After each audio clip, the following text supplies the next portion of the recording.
శ్రావ్య సంబరంగా హే నా పెళ్ళి కుదిరింది, నా పెళ్ళికి ముహూర్తాలు పెట్టారు అని సంతోషంగా గెంతులేస్తూ అందరినీ చుట్టుకుంటూ థ్యాంక్ యూ నాన్న, థ్యాంక్ యూ అమ్మా అని అంటూ గౌతమ్ అహల్య దగ్గరికి వెళ్ళి ఇద్దరిని ఒకేసారి వాటేసుకొని థ్యాంక్ యూ రా అన్నయ్య, థ్యాంక్ యూ అహల్య అని చెప్తూ సారీ అహల్య, చాలాసార్లు నిన్ను అవమానించాను, అయినా మీరు పట్టించుకోకుండా నా పెళ్ళి కోసం అన్ని అవమానాలని ఫేస్ చేసి నిలబడ్డారు అని అంటూ ఉంటుంది శ్రావ్య. నువ్వెంతైనా నా చిట్టి చెల్లెల్విరా అని గౌతమ్ శ్రావ్యని దగ్గరగా తీసుకుంటాడు.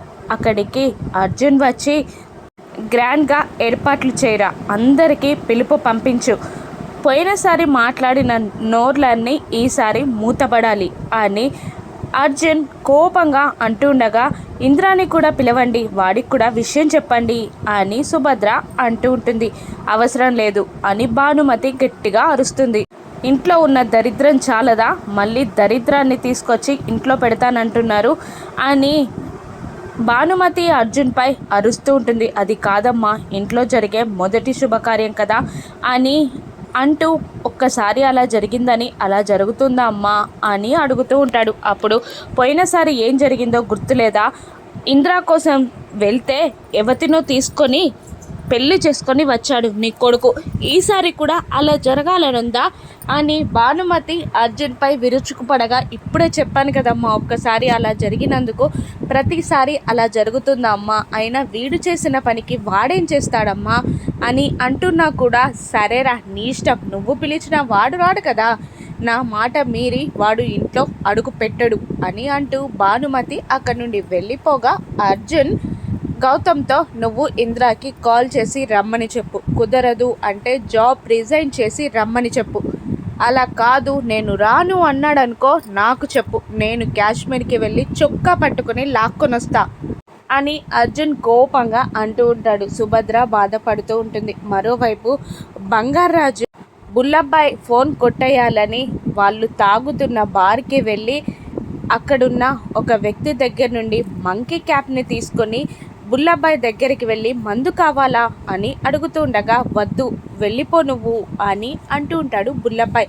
పక్కనున్న అసిస్టెంట్ మాత్రం మాకు స్టఫ్ కావాలి తేపోరా అనగానే సరే అలాగే అంటూ మంకీ క్యాప్ పెట్టుకొని ముందుకు నడుచుకుంటూ ఉండగా అనుమానంగా ఎందుకు పెట్టుకున్నావు అని అసిస్టెంట్స్ నిలదీయగా కరోనా వస్తుంది కదా సార్, సేఫ్టీ అని అబద్ధం చెప్పి స్టఫ్ తేవడానికి వెళ్ళిపోతాడు. తొందరగా స్టఫ్ తీసుకొచ్చిన బంగారాజుని అనుమానంగా చూస్తూ ఇంత ఫాస్ట్గా ఉన్నావేంట్రా అని అంటూ ఉండగా అదేం లేదు సార్ అని అంటూ కవర్ చేస్తూ ఉంటాడు బంగారాజు. స్టఫ్ అక్కడ పెట్టి బుల్లబ్బాయి ఫోన్ని కొట్టేస్తాడు బంగారాజు. అమ్మయ్య అని అనుకుంటూ ఊపిరి పీల్చుకునే లోపే నువ్వు ఇక్కడ ఎప్పుడు కనబడలేదురా, ఎప్పటి నుంచి వర్క్ చేస్తున్నావు అని బుల్లబ్బాయి బంగారాజుని నిలదీస్తుండగా ఈరోజే సార్ అని చెప్తాడు. మనసులో మాత్రం ఈరోజే మానేస్తున్నాను కూడా అని అనుకొని మొబైల్ దక్కిన సంతోషంలో ఇంటికి బయలుదేరుతాడు. యామిని తన భర్తతో నందు పెళ్లి విషయం గురించి మాట్లాడుతూ ఇలా అంటుంటుంది. నాకు ఇష్టం లేకపోయినా శ్రావ్యతో పెళ్ళికి ముహూర్తాలు పెట్టించాడు ఆ నందు, నాకు చాలా కోపంగా ఉంది అని అంటుండగా వాడు కరెక్ట్ పనే చేశాడు, మన పరువు పోని పని చేశాడు, మంచి పని చేశాడు, వాని ప్రేమని నిలుపుకుంటున్నాడు.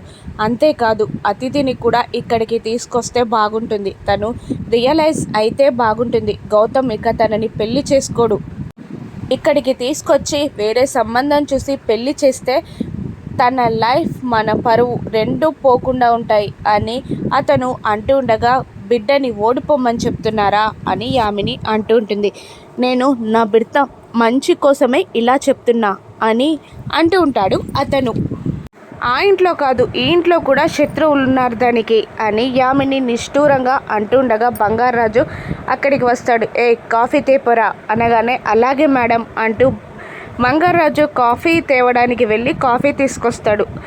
బంగారాజుని చూస్తే యామిని భర్త మీ వాళ్ళని వెతకాలి అన్నావు కదా, వాళ్ళ ఫొటోస్ ఉన్నాయా అని అడుగుతుండగా మ్యాటర్ మార్చకు అని యామిని తిడుతూ ఉంటుంది. మన మ్యాటర్ తర్వాత మాట్లాడుకుందాంలే అని అంటూ ఫొటోస్ అడుగుతుంటాడు అతను. అప్పుడు బంగారాజు ఫోన్లో ఉన్నాయి అని చెప్పి ఫోన్లో ఉన్న ఫొటోస్ని ఓపెన్ చేసి తాయారు ఫోటోని చూసి అమ్మ మేనకోడలు ఎక్కడా అని స్క్రోల్ చేసి అహల్య ఫోటో చూసి మేనకోడలు ఫస్ట్ అమ్మ ఫోటో చూపిద్దాం అని అనుకుంటూ అమ్మ ఫోటోని చూపిస్తూ ఉంటాడు బంగారాజు.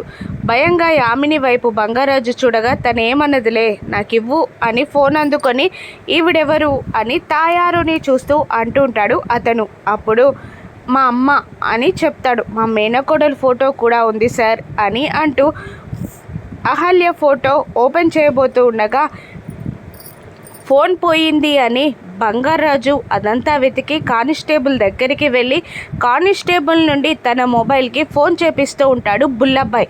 ఫోన్ రావడంతో నీకు పోలీసులు తెలీదు అన్నావు, కానిస్టేబుల్ అన్న పేరు పడుతుంది అని యామిని భర్త బంగారాజుని నిలదీస్తుండగా అతను నాకు తెలిసిన వ్యక్తి సార్ అంతే, అప్పుడప్పుడు మాట్లాడుతుంటాడు, ఒక్క నిమిషం అని అంటూ కాల్ కట్ అవ్వగానే మళ్ళీ అహల్య ఫోటోని చూపించబోతుంటాడు. మళ్ళీ కానిస్టేబుల్ నుండి ఫోన్ వస్తూ ఉంటుంది.